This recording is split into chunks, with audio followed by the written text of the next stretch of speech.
don't have your faith be over here in one box, and if you are any kind of academic or interested in intellectual questions, have that over in a different box. We need to have an integrated mind, and God has made it possible to do that. So strive for that. Strive for that integration. I like to quote, I believe it was E.M. Forster who said, always connect the prose and the passion. And that's what we want to be doing all the time, is connecting the prose and the passion. It's definitely kind of a motto I have, and something that I'm trying to live up to in my life.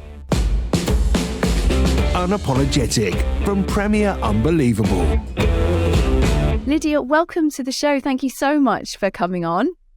Thank you for having me, Ruth. Now, Lydia, before we sort of dive into more about your life and your work, would you just share a little bit about why you're doing this interview in a kind of reclined position? Right. So I tend to do my interviews this way now. As of 2 years ago, I abruptly developed a severe chronic pain condition that affects my lower back and tailbone.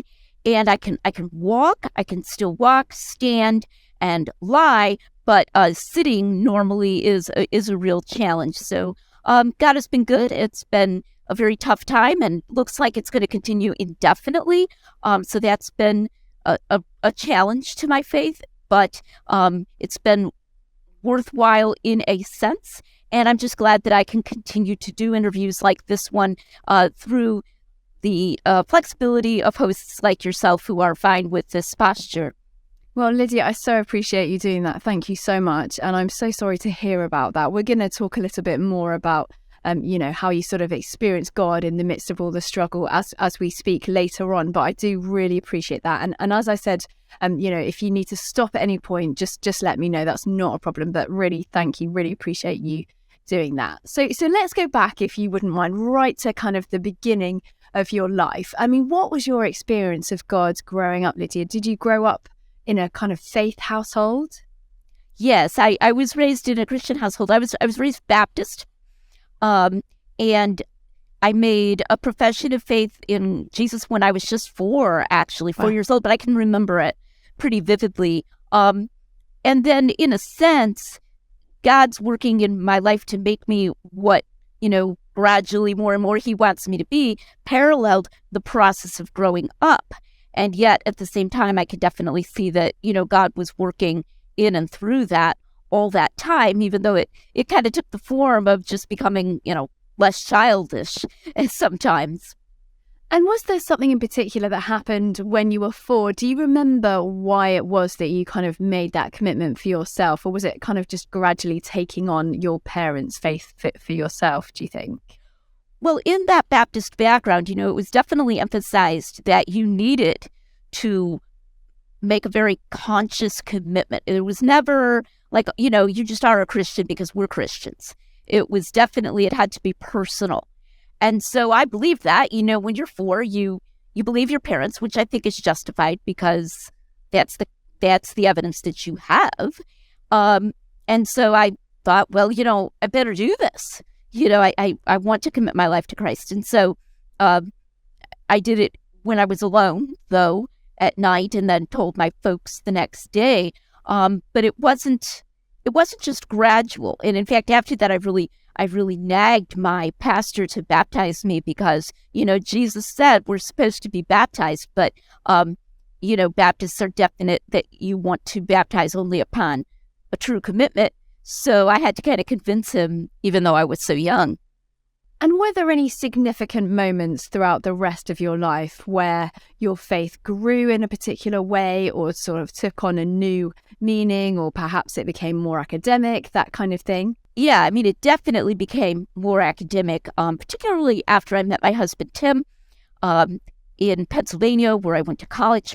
He was very strongly committed to an evidential approach to Christianity, where, you don't just presuppose it's truth. You need to have reasons and evidence. And okay, I eventually came around to that point of view. But then, things get tough, and I was like, well, is this true or not? And I did have a bit of a crisis of faith early in our marriage. But you know, Tim was helping to show me the evidence for Christianity. So that was one big moment and move forward in those early years of our marriage.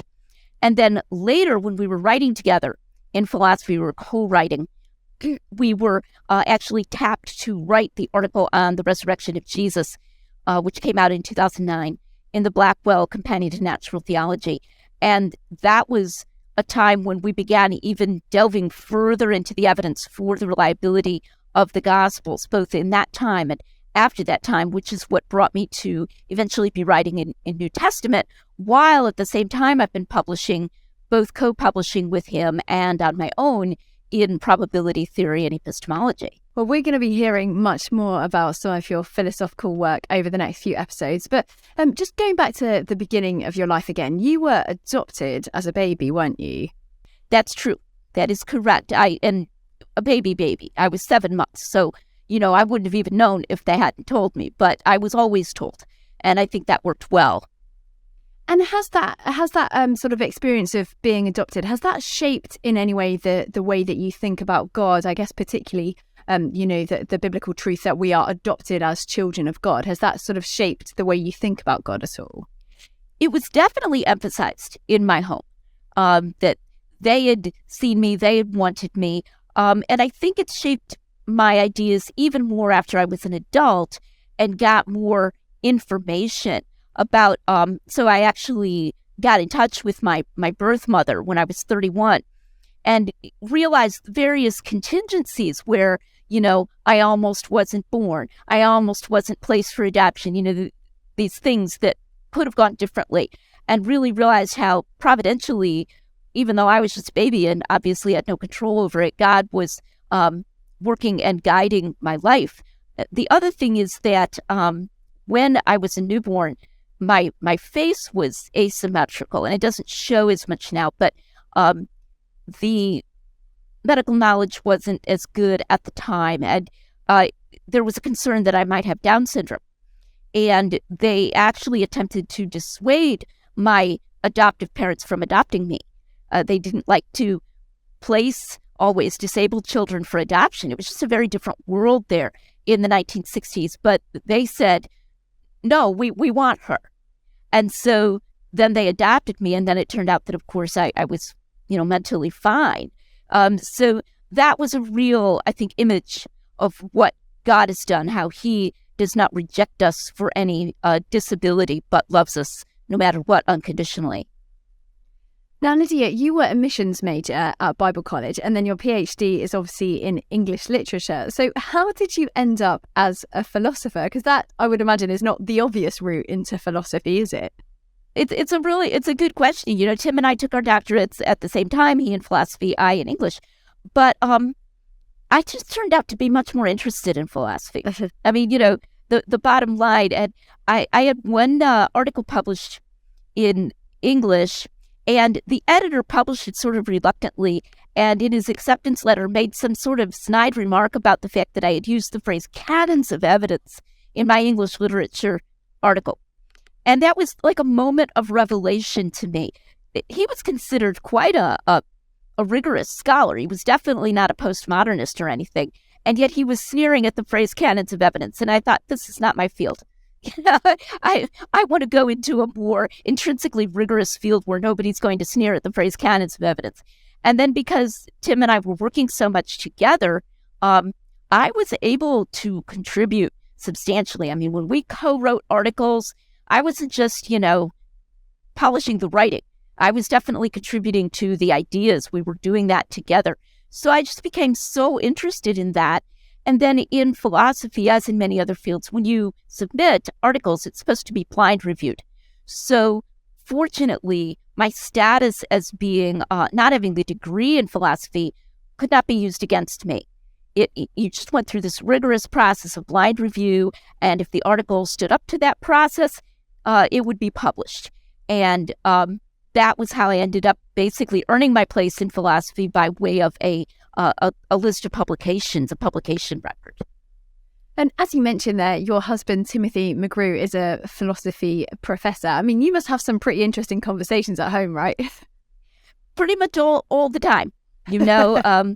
we'll bring things up, and especially when I'm feeling more alert, which isn't all the time nowadays. I'll say, "Oh, I've been thinking about this," or we were just on a vacation briefly last week, about an hour away, and that just gives us more time to kind of have those conversations whenever the ideas occur to us, because we're together, which we aren't, always when we're not on vacation. Now, sometimes in various fields of academia, there's suspicion towards Christians working in that field. I guess the obvious example is science, where people would say that, you can't be a Christian and do science. Is the same true of philosophers generally? Have you or Tim encountered any difficulties because of your Christian faith? I think philosophy is generally less hostile than science.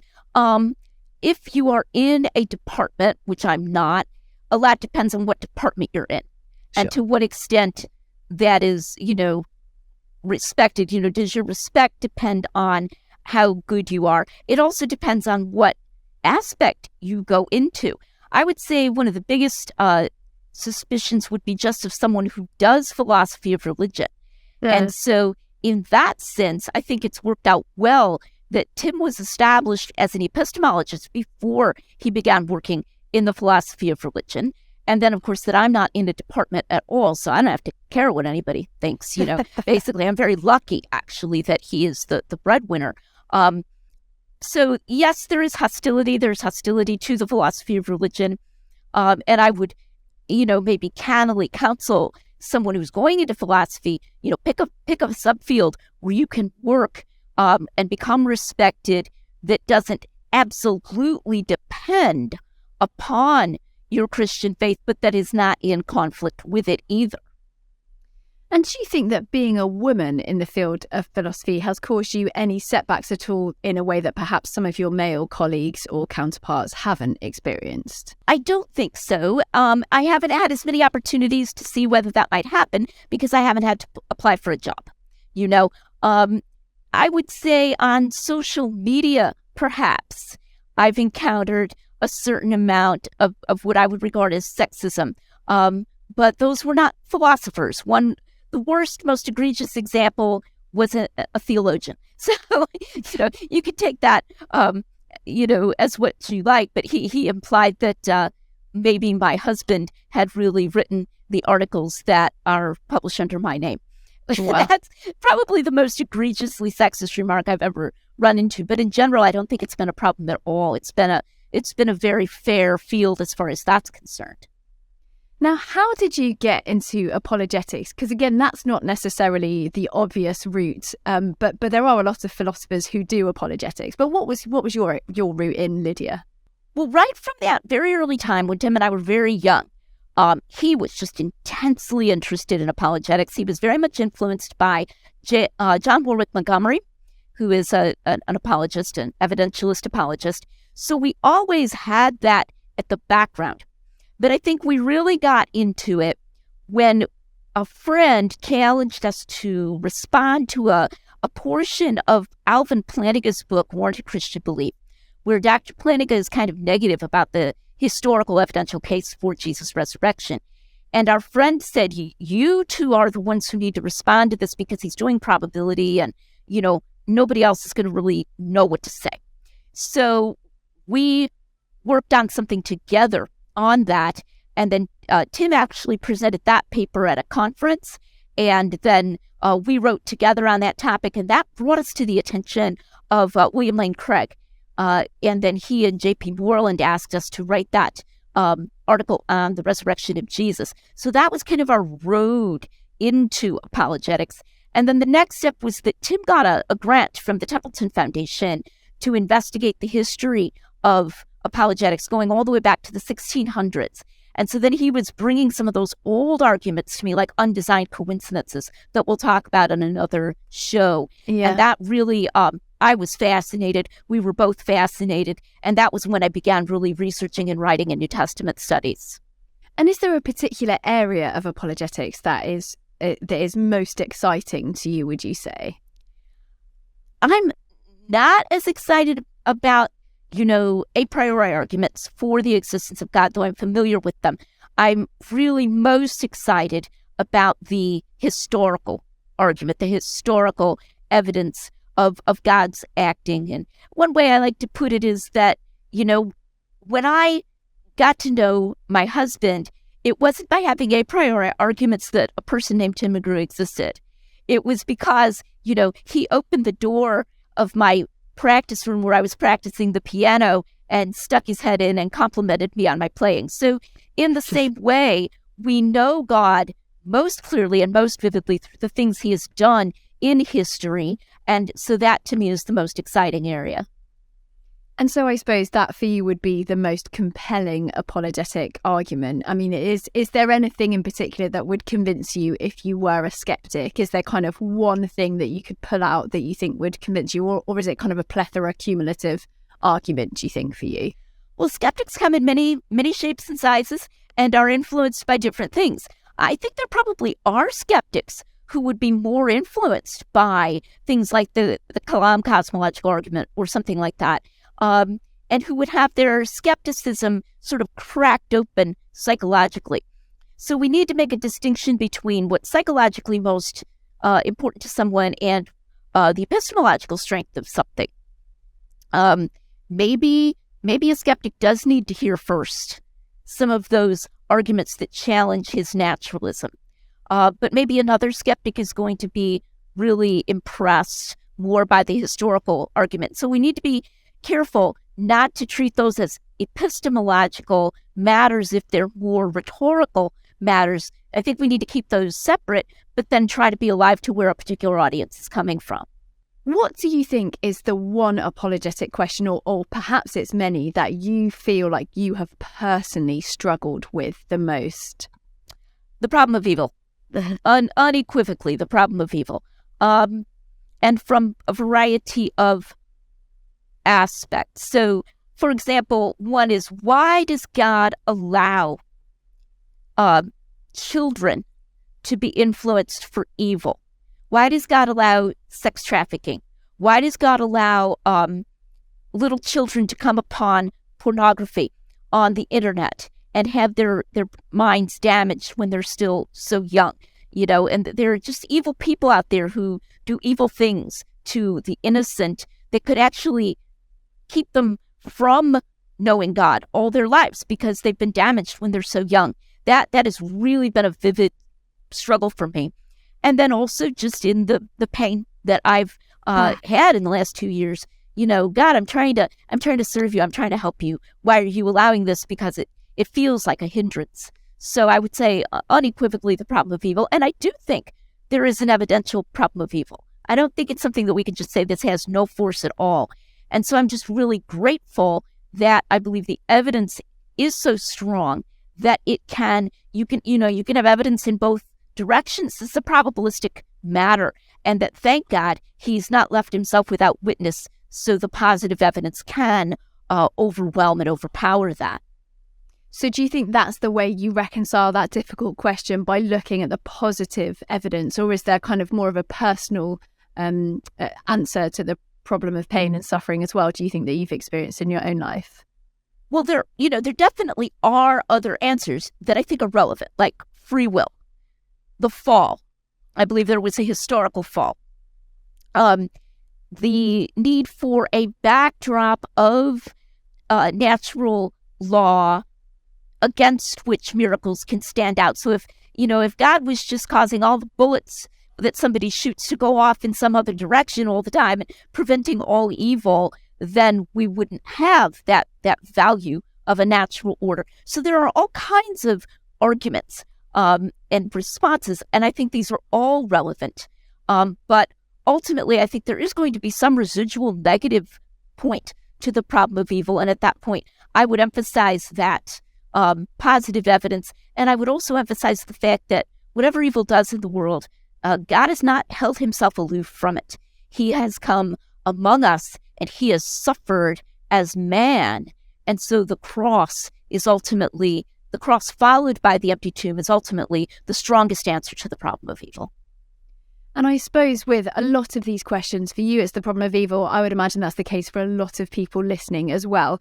With lots of these things, do you think there's a sense in which we need to perhaps just accept that there are some things that we don't know, and that's okay? I do. I think that's true. I veer away from an apologetic that makes what I would consider to be too much use of that. Like it's all just a complete mystery and we have no idea. Right. I do think that Scripture gives us some idea. So, for example, it will say the suffering of this life is not worthy to be compared with the glory that shall be revealed. Like it'll be worth it all in the end. Or God uses suffering for soul making to make us what he wants us to be. So even though we might not know in every single instance why God allowed this particular thing, we can get a broader sense of why, in broader terms, God allows evil. So we know some things and we don't know other things, and that's okay. Lydia, why do you personally believe in God, do you think? Because of the evidence. At this point, I'm really glad to have, and I think it's important and I need to have, that publicly available evidence, and especially the historical evidence. But, all of the evidence that's available to me has been a real life ring that I've been able to cling to. But I'm not ashamed to say that because I believe it stands up on its own, not just as a felt need. And obviously that wasn't something you had access to, nor perhaps the cognitive ability at 4, which is when you made your commitment. But that's obviously something that has kind of come later, would you say? Yes. I think, as Christians, we have to be continually having a relationship with God. And in that sense, renewing our commitment to him day by day in the light of our present circumstances and not becoming laissez-faire about that, or like, I did that a long time ago, it's all taken care of. There's always going to be some new challenge and some new thing where you need to just come to God in weakness and humility and just place yourself in his presence and ask for his help. And so that's what I would challenge all Christians to do. And one of the ways he helps is through the positive evidence he has provided. Lydia, as we finish this episode, if there's anything, is there anything that you would want to, I guess, over the years that you've done philosophy and apologetics, all of that, is there anything that you'd want to go back and say, tell your teenage self, kind of with the wealth of knowledge that you have accumulated over the years? Is there any advice that you would want to give yourself in light of all of that, do you think? Yeah, that's a good question. You like to think you're wise. You like to say, oh, I'm 57 years old now. Now I'm wise. Let me give you this advice. But I suppose if there's one thing I would say, it's try to have an integrated mind. Don't have your faith be over here in one box. And if you are any kind of academic or interested in intellectual questions, have that over in a different box. We need to have an integrated mind. And God has made it possible to do that. So strive for that. Strive for that integration. I like to quote, I believe it was E.M. Forster who said, always connect the prose and the passion. And that's what we want to be doing all the time, is connecting the prose and the passion. It's definitely kind of a motto I have and something that I'm trying to live up to in my life. Lydia, thank you so much. We're not finished because we're going to be talking to you for a couple more episodes, but thank you so much. That's all we've got time for today. Thank you, Ruth. It's been fun. Unapologetic from Premier Unbelievable. For more shows, resources, and our newsletter, visit premierunbelievable.com.